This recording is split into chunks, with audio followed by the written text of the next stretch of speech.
The Gloon is not just one of the new creatures on Lost Colony. It is the most loved creature on Lost Colony. Its design is amazing, and with the release of the new map, it has been added to the game. But is the Gloon any good? Hello Dodo crew and welcome back to another video on Ark Survival Ascendant. Grab a bottle of water and let's get straight into it. This video is sponsored by TBS, so make sure to stick around to the end of the video for more details. And thanks TBS for sponsoring this video. The Gloon is relatively easy to find if you know where to look, as it always spawns where the aberration zones are on the map.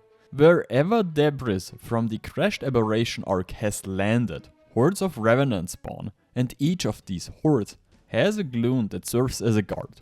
These are the regions where I found Gloons, so it's best to use a gene scanner to search for Gloons in these regions. For players who do not want to search for one, I put the spawn command in the video description. Just fill in the level you want and you're good to go. To tame a Gloon, just bring a shotgun and a sniper rifle with plenty of ammo. This should be enough to handle a strong revenant horde. After locating a Gloon along a horde, approach while crouched. The Gloon can be tamed by killing all the revenants underneath it. Using a strong shotgun works pretty well. Stay crouched throughout the whole process. Once the horde is cleared, switch to your sniper rifle.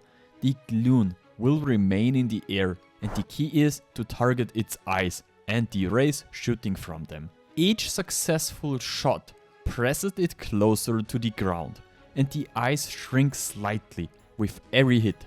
Continue firing until the eye rays are completely gone. You don't need to kill it, just neutralize the rays. Once the Gloon is on the ground, it becomes a passive tame.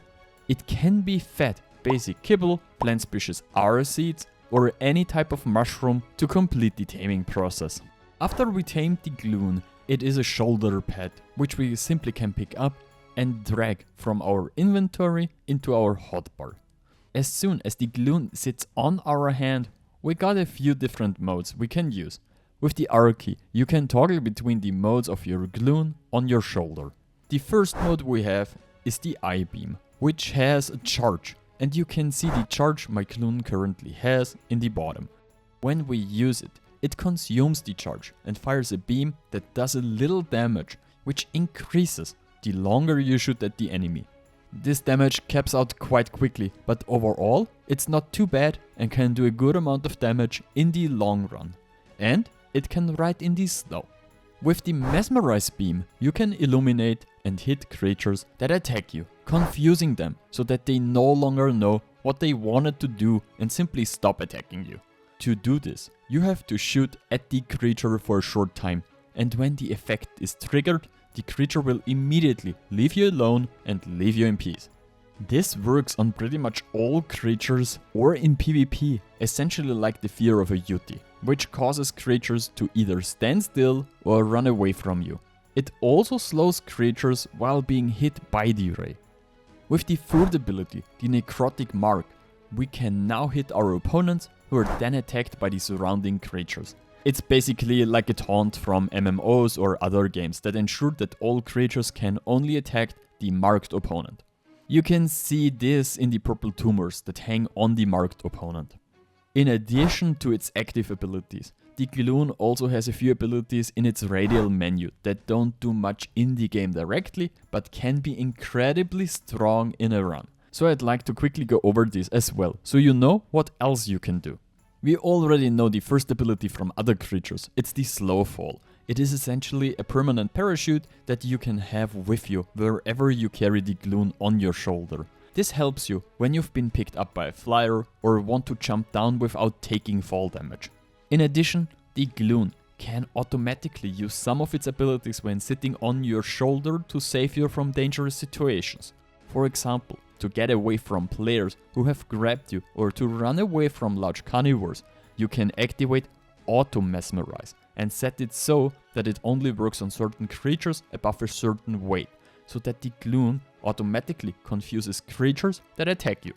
This is quite powerful because as long as the enemy creature is nearby, it will always hit as the beam automatically snaps onto the creature and stays there until it runs away. The last ability is Camo, which can be easily activated in the radial menu. On the one hand, it works like a ghillie suit, and on the other hand, it makes it a little harder for other players to spot you, because you become some kind of a shadowy figure that looks almost invisible and is therefore difficult to detect. However, when you shoot or fight, you become fully visible again, so it's only useful for hiding, but not quite as powerful in combat. The Gloon has two main roles in my opinion, both focused on support and utility. It acts as a supportive PvP creature, guarding you when grabbed and helping you to survive with its slowfall ability.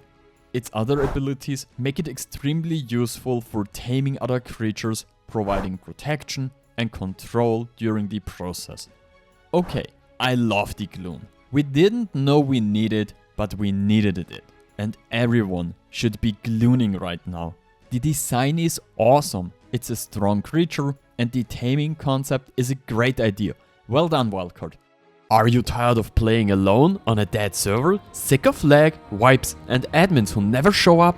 Then it's time to join TBS, one of the biggest no-wipe servers, on which I'm actually playing and I'm making a video on. On top of that, on their PvP and PvE servers, they have all maps available cross-platform, custom caves that are truly outstanding, auto-lootable raid bases, and even full 48-hour offline raid protection during the week. Not only that, but on weekends, it switches to a 3 times orb, which offers the possibility for offline raids, more action, and so much more.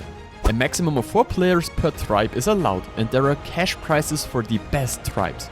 Your starter kits and a bunch of other things are designed to help new players get started on these servers. And if you don't feel like defending your base at 3 AM in the morning, there are a bunch of other things that make it possible for players with jobs or normal lives to play. On top of that, if PvP isn't your thing, why not join one of their PvE servers? Stop wasting time on empty servers. Come and play with a real community on TBS. Links are in the description. I'll see you on the cluster. I hope you liked this video and I'm thrilled to read if this video has helped you. Hit the like button, leave a comment below for the algorithm and consider subbing to the channel. Alright, Frodo.